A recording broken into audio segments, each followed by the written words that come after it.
PM Modi की राजनीति में पत्थर भी गोल्ड मेडल बन गया है। जिन नेताओं पर भ्रष्टाचार के आरोप लगाए, उन्हें हाई सीएम पैड की शपथ दिलाई गई। ऐसा काम तो जवाहरलाल नेहरू भी नहीं कर सके। क्या ये मोदी जी की उदारता है या भ्रष्टाचार से समझौता? सच जानने के लिए देखिए इंडियन करंट न्यूज अपडेट।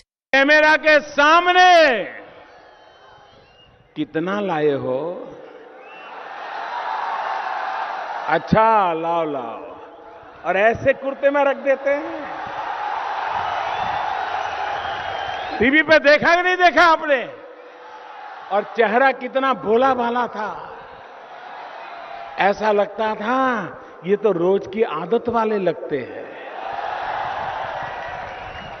दुनिया भर के उपदेश सुनाना, पूरी संसद को सलाह देना और जेब में रुपये देना।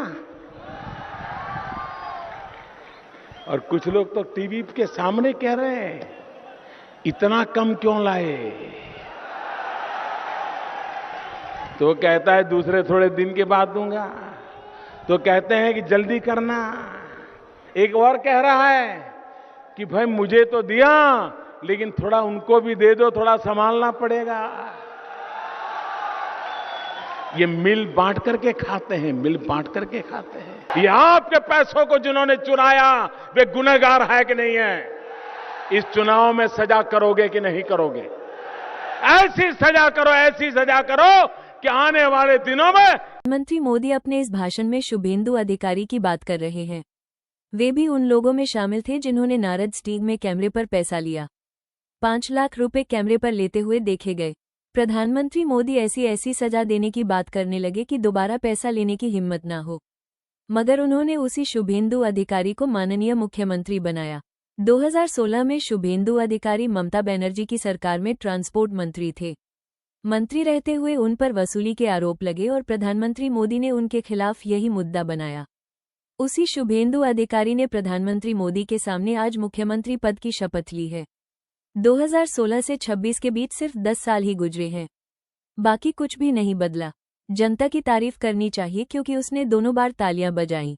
जब प्रधानमंत्री मोदी ने शुभेंदु को भ्रष्ट कहा तब भी जनता ने जोर से तालियां बजाईं, और जब उसी शुभेंदु अधिकारी ने उनकी मौजूदगी में कोलकाता के ब्रिगेड मैदान में शपथ ली तब भी जनता ने जोरदार तालियां बजाईं। शुभेंदु अधिकारी ईश्वर नाम में शपथ कर जे विधि द्वारा स्थापित भारत संविधान प्रति आकृत्रिम निष्ठा अनुगत पोषण करबो। शुभेंदु अधिकारी का मुख्यमंत्री बनना भ्रष्टाचार को मुद्दा बनाकर प्रधानमंत्री बनने वाले नरेंद्र मोदी की राजनीति की विरासत को एक नई ऊंचाई देता है। ऊंचाई इसलिए कहा कि प्रधानमंत्री मोदी की राजनीति में पतन भी गोल्ड मेडल बन जाता है। 2014 में भ्रष्टाचार को जड़ से मिटा देने के विज्ञापनों से देश की दरों दीवारों को रंग दिया गया। जनता ने भ्रष्टाचार मिटाने के लिए प्रधानमंत्री बनाया नरेंद्र मोदी को।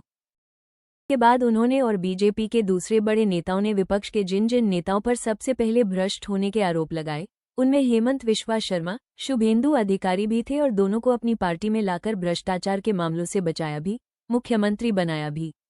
यह उनकी कमजोरी नहीं बल्कि प्रधानमंत्री मोदी की उदारता और महानता के रूप में देखा जाना चाहिए।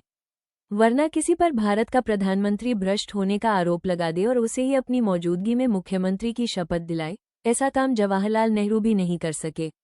हेमंत विश्वा शर्मा पर भी बीजेपी ने करप्शन के आरोप लगाए, जांच की बात की, मगर वे कांग्रेस से बीजेपी में आ गए, मुख्यमंत्री बन गए। महाराष्ट्र में अजीत पवार पर बीजेपी ने कुछ सौ नहीं बल्कि कई हजार करोड़ के करप्शन के आरोप लगाए।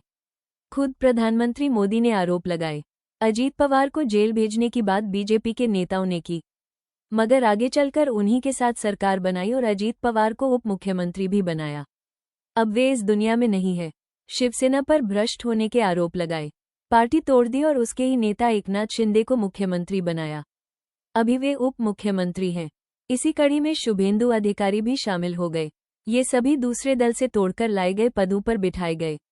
इनमें अब सम्राट चौधरी को भी शामिल है, जैसा कि मैंने वीडियो में दिखाया है। बीजेपी के अंदर शुभेंदु अधिकारी के शामिल होने के बाद वो मुख्यमंत्री बन गए हैं।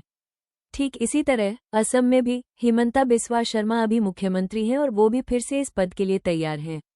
इसी तरह अजीत पवार और बिहार के सम्राट चौधरी, जिन पर कई भ्रष्टाचार के आरोप लगे हैं, वो भी इसी दिशा में हैं। अब बताइए, हमारा देश किस दिशा में जा रहा है? हमें सभी को गहराई से सोचने की जरूरत है और इन नेताओं को वोट देने से पहले अच्छी तरह विचार करना चाहिए। सिर्फ किसी को भी बिना सोचे वोट देने से बचें। आप सभी ने देखा, कल बिहार में मिड डे मील में एक सांप निकला, जो बेहद गलत है, जिससे 250 बच्चे बीमार हो गए और अस्पताल में भर्ती हो गए। तो आप सभी बताइए, हम आने वाली पीढ़ियों के लिए क्या दिशा तय करें? अगर आपको यह वीडियो अच्छी लगी है तो इंडियन करंट न्यूज़ अपडेट को लाइक और सब्सक्राइब जरूर करिए।